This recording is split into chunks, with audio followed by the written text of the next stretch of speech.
Closer to home, a statewide cell phone crackdown aiming to help Michigan students is gaining some traction. It is a concern a lot of parents have been talking about, as well as educators. Folks have an opinion about this. Well, a bill will now head to the Michigan State Senate that would ban phone use in classrooms. The measure passed the State House with overwhelming bipartisan support.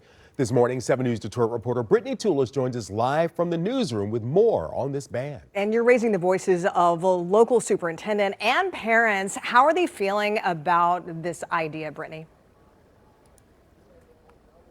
Yeah, Alicia Keenan, Northville Schools already has a cell phone policy in place, keeping them in lockers and out of classrooms. And so far, the superintendent says it's working, but parents are still mixed. Their biggest concern, how will they get in contact with their child in case of emergency?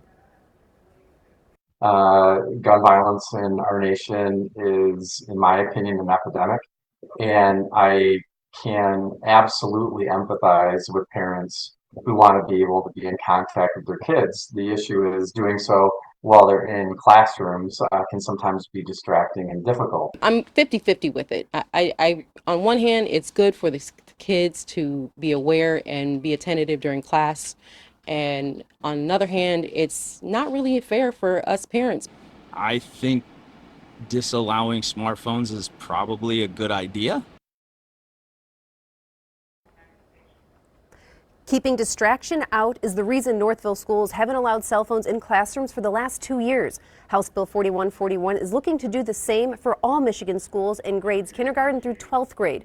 Sponsored by Representative Mark Tisdale of Rochester Hills, the bill, shot down last year after contentious debate, overwhelmingly passed the House with bipartisan support.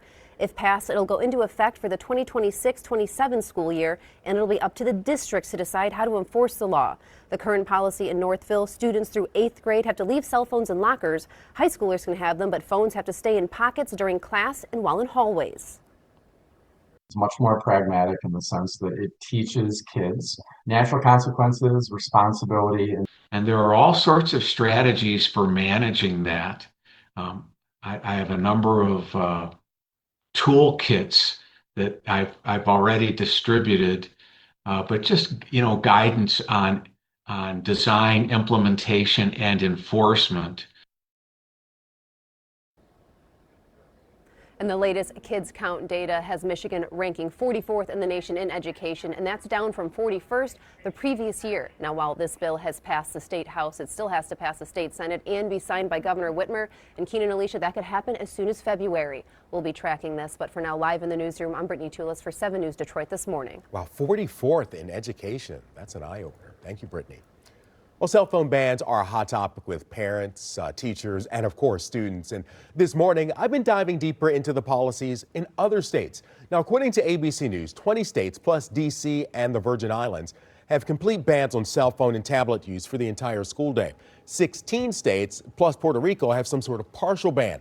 The remaining 17 states, including Michigan, have no statewide bans on cell phones. Now, even without a statewide ban, roughly 30 school districts in the state have banned cell phone use, and that includes several districts right here in Metro Detroit.